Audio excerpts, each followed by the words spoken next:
Olá, seja muito bem-vindo. O Em Pauta está começando e promete levantar polêmicas no debate de custos que o poder público tem com a manutenção do sistema prisional e a educação. Em um presídio federal, por exemplo, cada detento custa aos cofres públicos R$ 3.312 por mês.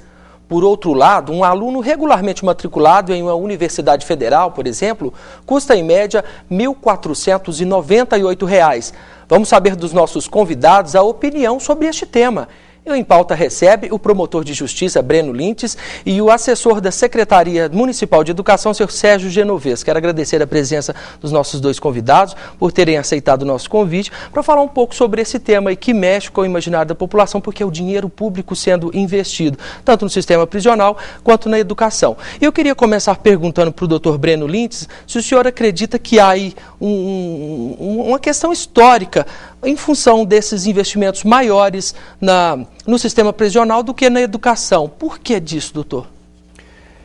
Olha, na verdade, o que eu vejo como experiência própria minha, hoje o investimento da educação deixou de acontecer. Na minha época, eu estudei em escola pública, na escola estadual, me perdi o nome, mas o apelido era Polivalente. E era no Roosevelt. Eu estudei meu ginásio inteirinho lá. E eu lembro muito bem de todos os professores que estiveram comigo lá, estão hoje dentro da universidade. Então isso significa que naquela época a remuneração era muito boa ao professor, tínhamos excelentes escolas em Uberlândia, até mesmo as escolas públicas competiam com poucas particulares que existiam aqui. Eram raras as escolas particulares que Uberlândia possuía. Isso eu estou falando na década de 70, o professor pode até me confirmar isso, porque eu lembro que foi a época que eu estudei aqui. Eu acredito que o Estado deixou de investir na educação. Aquele valor que é colocado na realidade em relação ao que um preso gasta para a comunidade, para o Estado, para a manutenção dele lá, ele não é absurdo. Absurdo é o que se pouco gasta com a educação no país. E vou te falar um negócio, vocês na chamada colocaram que a universidade... numa universidade o aluno custa bem menos do que um detento no sistema prisional. Por mês. Agora, eu acho que o erro não está só nesse pouco investimento no aluno e no professor, não. Eu acredito que o pecado que nós não vamos consertar esse país jamais é que o ensino fundamental no Brasil e o ensino médio foram deixados de lado. Esse é o maior problema que o Brasil tem. Não adianta termos universidades em nível de primeiro mundo se quem vem para ela não está capacitado e não foi devidamente capacitado pelos professores. O senhor Sérgio trabalhou 30 anos, né, seu Sérgio, com educação, e o senhor sabe bem disso. Esse déficit de investimento na educação traz uma série de prejuízos. Preciso pensar um pouco, e aí eu vou me permitir pensar um pouco mais por ser um cara de sala de aula. Na verdade, os últimos anos, e mais os últimos 8, 10 anos, o governo investiu numa política de massa, de colocar mais alunos na sala de aula. E também o governo, por parte do governo, é que tem aí o piso nacional dos professores. Então é preciso pensar sobre isso, correto? E isto não ainda se concretizou, visto que tem alguns governos que estão resistentes ao piso nacional dos professores. Mas eu queria fazer um corte, porque na verdade eu sou assessor da Secretaria Municipal de Educação. Isso. E nós, enquanto educadores, somos a Secretaria de Educação e o senhor prefeito tem um dedo muito forte, porque ele colocou na assessoria da secretária pesquisadores e gente, por exemplo, eu sou pesquisador e sou de sala de aula. Em nenhum momento eu larguei a sala de aula e continuo pesquisando. E nesse sentido, nós viemos para a prefeitura defendendo uma cidade educadora, que primeiro é uma postura nova e que muda a relação, e segundo, que as crianças têm o direito de aprender. Então nós estamos desenvolvendo na cidade a rede pelo direito de aprender. E a nossa lógica é, primeiro, de que a Prefeitura de Uberlândia coloque os planos do governo federal, que é colocar a escola de tempo integral, e provavelmente em 2014 nós vamos iniciar a construção de 2, tá certo? E nós vamos longe com isso, tentar ver se a gente transforma algumas escolas a mais de tempo integral, porque a correlação é simples. Você não precisa ser bobo para pensar isso. Se você coloca criança em mais tempo na escola, você vai ocupá-las, tá certo? Então isso é uma primeira coisa. Segundo, sobre o sistema prisional, a gente tem que entender. Eu sou educador. Como é que nós colocamos um cara na cadeia e põe lá, entra de um lado e sai do outro? Quando ele entra, ele é educado? Não, se ele entra e não sai educado, ele vai sair melhor ou pior? Senhor Sargento, eu gostaria de saber a opinião do senhor. Se houvesse mais investimento, o senhor acredita que se houvesse maior investimento na educação, parte dessa população carcerária não estaria lá atrás das grades? Diminuiria com certeza. E nós temos que entender o seguinte, enquanto pesquisadores, nós defendemos hoje, o governo aplica em torno de 4%, 6% do valor do PIB, e nós defendemos que seja aplicado 10%. Tá certo? E, assim, aí os fatores do legislativo, eu não sou um expert do assunto, mas me parece que nós estamos em passo largo para que o governo federal comece no ano de 2015 já com esse recurso. Então, o governo tem tentado, porque o governo pensou o seguinte, até onde eu pesquiso, colocar bastante criança na escola. E hoje o governo federal tem um programa que é excelente, que chama Mais Educação. Ou seja, você já tem uma parcela das crianças que já estão mais tempo na escola. Correto? Agora, falta investimento, falta pesquisa, falta trabalho. E eu sou daqueles que sou o seguinte, eu tenho 9 meses de prefeitura municipal. Eu acho que o nosso prefeito, ele é um gênio, a nossa secretária de educação é um gênio. Nós estamos caminhando a passos largos. Para vocês terem uma ideia, é preciso entender isso. Os governos anteriores colocaram em 8 anos 2.000 crianças na escola. Nós em 9 meses já colocamos 2.000.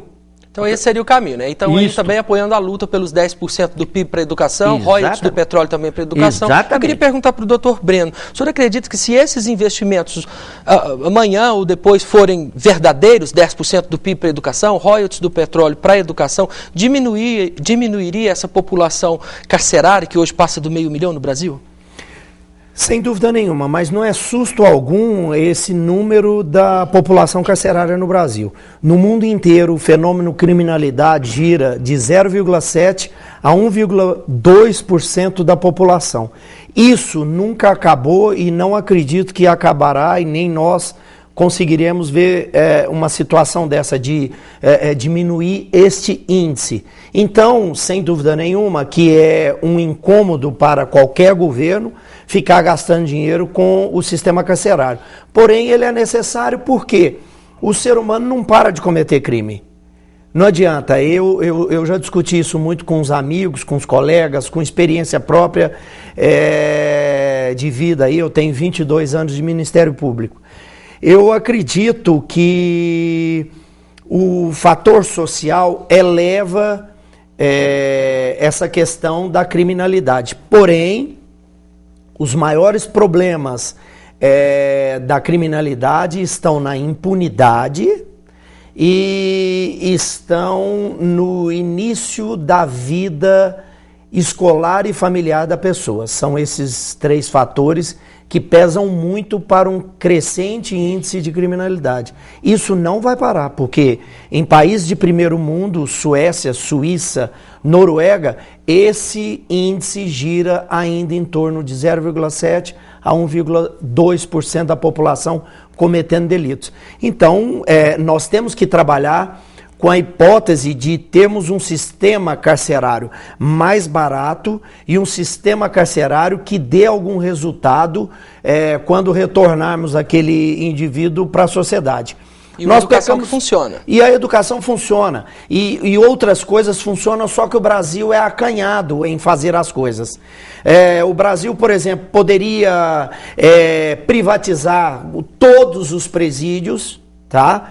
E essa privatização ficaria por conta de grandes indústrias que teriam na mão de obra ali daquele que estava ali dentro uma satisfação para o próprio crescimento da indústria, e ali ele ofertaria, em contrapartida, uma educação total para os presos. Tá, então, uma sugestão para uma solução para esse sistema. Doutor Breno, seu Sérgio, a gente vai para um rápido intervalo, mas o Em Pauta volta em breve, tratando sobre esse assunto. Vamos saber se de verdade há ou não essa inversão de valores no investimento no sistema prisional versus a educação. A gente volta em instante, fique com a gente.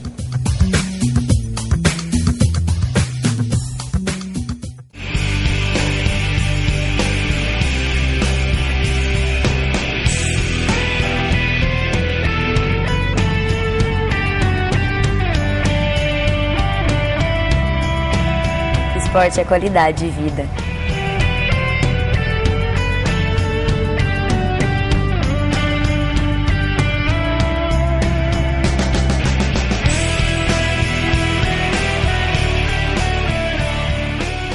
Com duração de 18 meses e com laboratórios modernos e de alta tecnologia, o curso técnico em controle ambiental da UFO tem como objetivo formar profissionais capacitados tecnicamente para atender demandas relacionadas ao meio ambiente. Este profissional opera no controle e análise de impactos ambientais em instituições públicas e privadas, estações de monitoramento e tratamento de efluentes, afluentes e resíduos sólidos. Venha fazer parte dessa equipe. Venha para a UFO.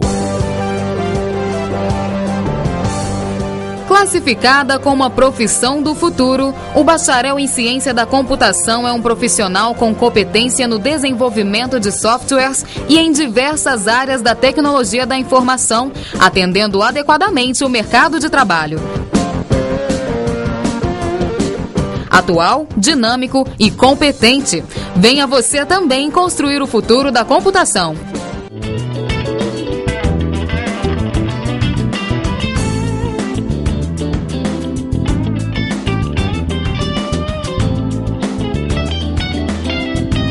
Arte é conhecimento, é construção, expressão.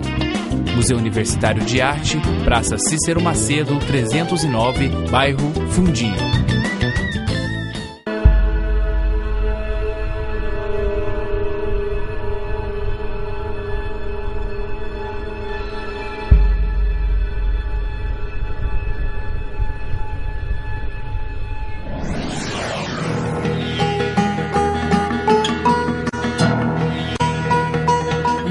Preparadas para salvar a vida dos melhores amigos do homem. Hospital Veterinário da Universidade Federal de Uberlândia.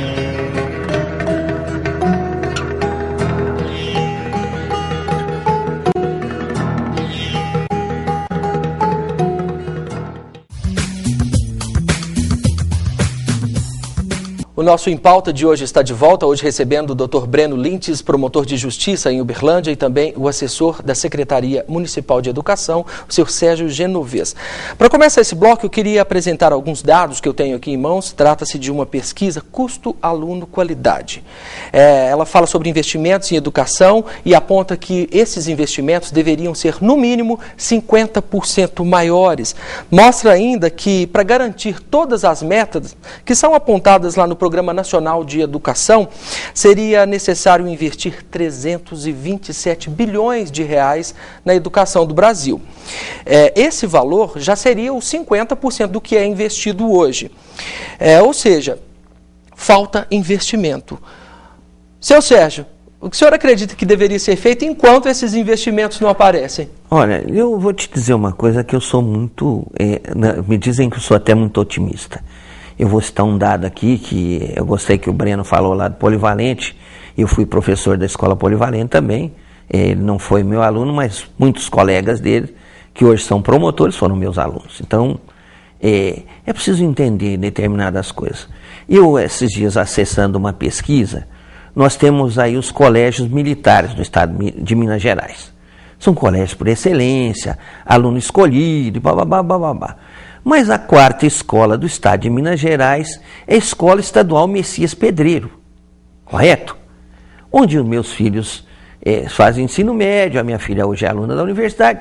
Então a gente precisa entender o seguinte: na verdade, Se o Estado brasileiro se movimentar do jeito que ele está se movimentando, conseguir garantir o piso nacional para os professores, e aí entenda isso, pagar ajuda sim, no modelo capitalista ajuda, para você entender. Se pagar melhor os professores, vai investir na qualidade direta do ensino. E eu acredito hoje, com as mudanças que estão havendo na educação, de que nós estamos caminhando a passos largos para melhorar a qualidade.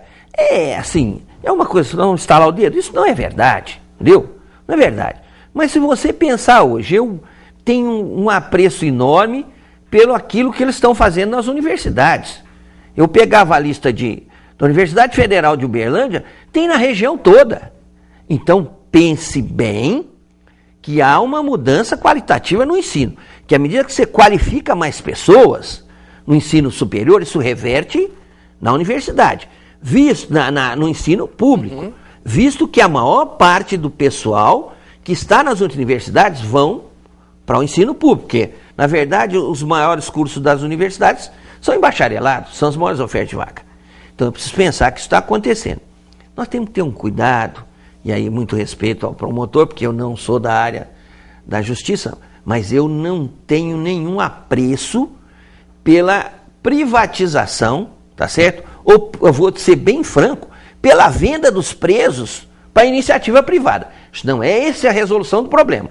A resolução do problema está em si. A sociedade, eu não conheço esses dados, Breno, então não vou nem falar. Mas que a entrada das pessoas no sistema de crime é uma estatística a nível mundial, tal, não sei o quê. Eu não vou entrar nessa seara. Mas o sujeito que entra no sistema, ele tem que ser tratado como um indivíduo que tem que ser recuperado. Tá certo? Não pode. Não tem como você deixar o sujeito na prisão treinando o mais velho, treinando o mais novo. É isso que ocorre.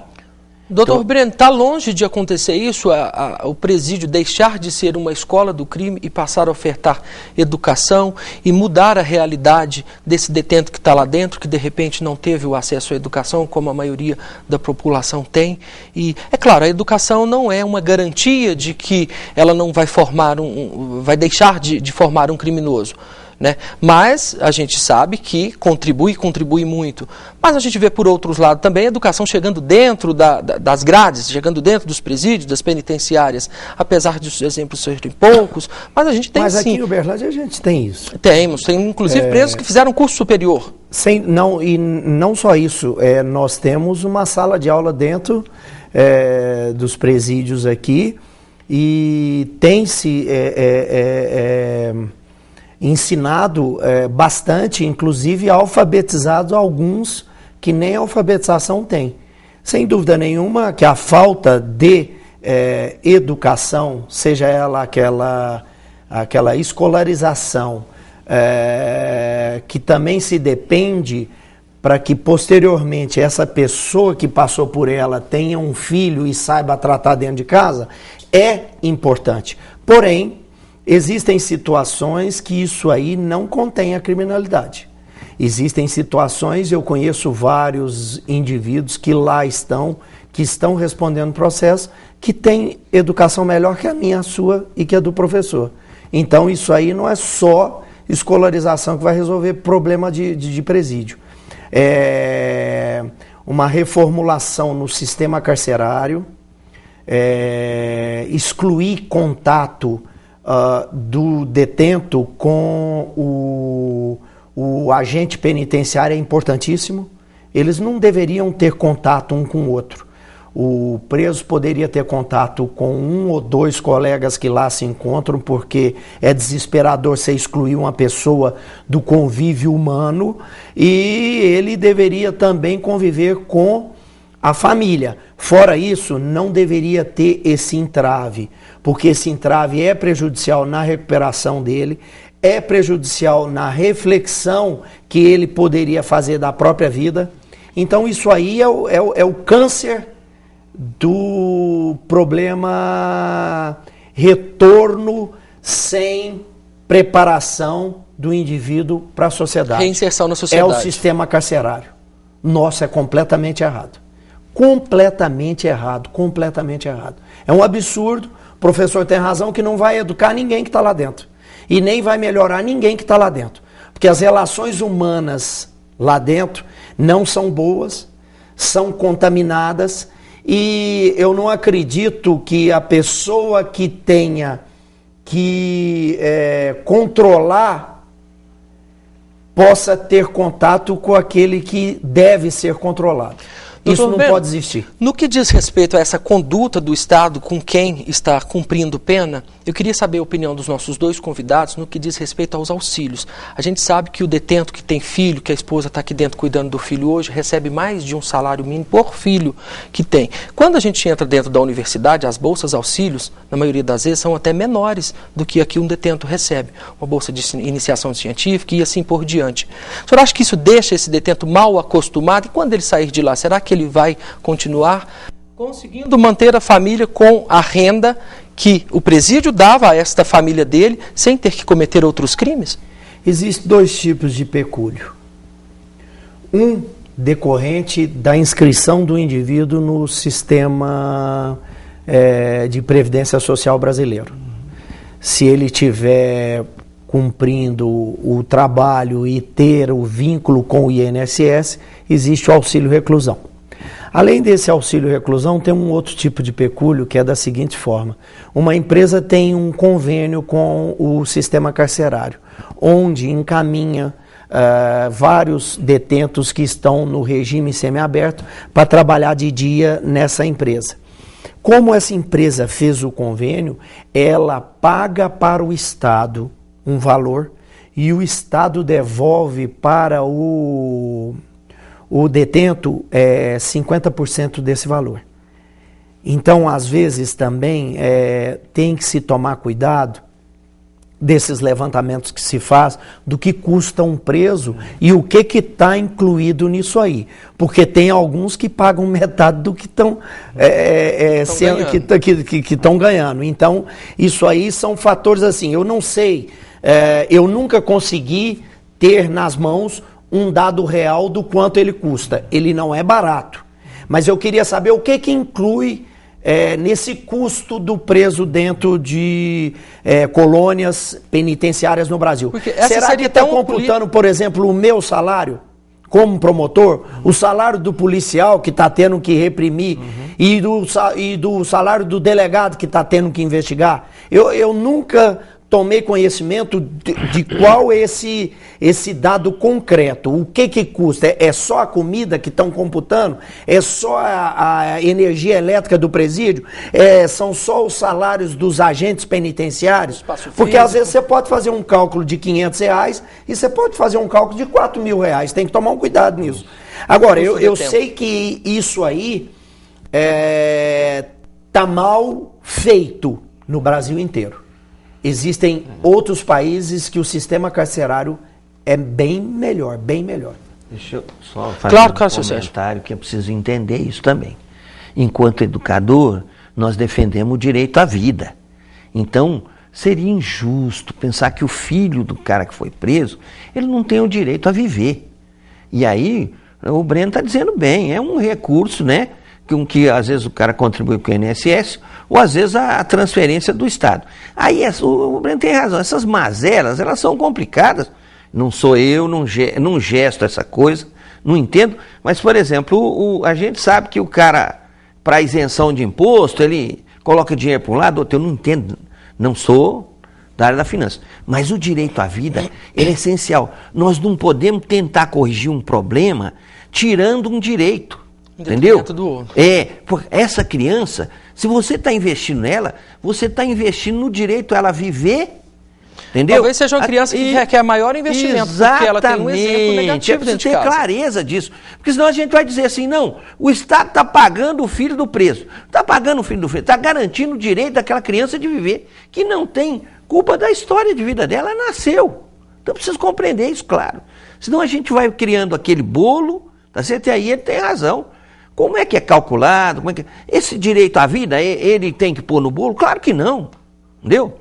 Que essa criança que tem o recurso recebe, provavelmente nós estamos tirando uma criança da criminalidade. Se tivesse jogada na rua, favelizada, não seria um problema. Então precisa ter clareza disso. O nosso Em Pauta está caminhando para o fim, mas só para encerrar eu queria saber a opinião dos nossos dois convidados, o Dr. Breno Lintz e o Sérgio Genovese, da Secretaria Municipal de Educação. Vocês acreditam que esse baixo investimento na educação é um barato que sai caro?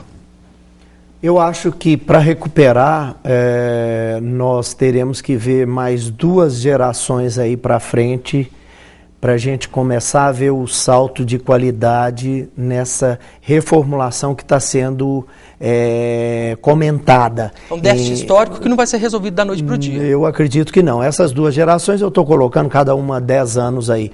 Eu acredito que daqui 20 anos antes de nós dois aqui, eu, professor, íamos dessa para uma melhor, nós vamos ver essa melhora, mas ela poderia já ter acontecido há algum tempo atrás. Infelizmente, só se pensou, conversou muito e agiu-se pouco em relação a isso.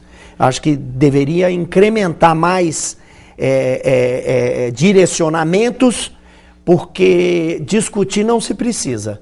Todo mundo sabe que a educação leva o país para uma melhor situação. Então é isso que está faltando. Falta novas políticas públicas, seu Sérgio? Eu acho que o governo está andando, tá certo?